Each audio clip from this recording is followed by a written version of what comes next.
Alors, Fédéline, au départ, c'est un mot que j'ai cherché, qui devait vraiment contenir ce qu'est ce peuple-là. C'est-à-dire que je cherchais au départ des insectes peut-être, et puis petit à petit, dans mes recherches, je suis allée plutôt vers des fées, mais je voulais m'éloigner de toutes les fées magiques ou espiègles qu'on trouve souvent dans les légendes, des fées qui naissent dans des roses par magie, enfin voilà, comme ça, avec des pouvoirs. Donc je voulais vraiment m'éloigner de ça, donc ça ne pouvait pas être juste des fées.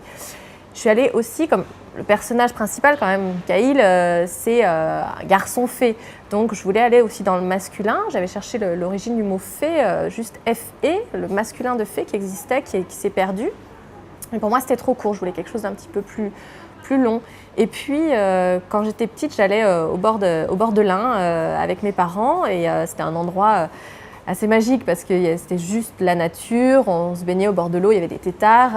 Et c'était un endroit important pour moi, affectif, et avec la nature, qui collait pas mal à cette histoire. Mais la sonorité de l'Ain m'allait pas. Et donc, j'avais mis Fée de l'Ain.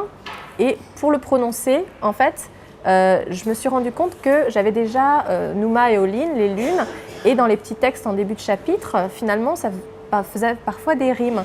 Et du coup, je me suis rendu compte que ça faisait, par exemple, je vous le fais en direct.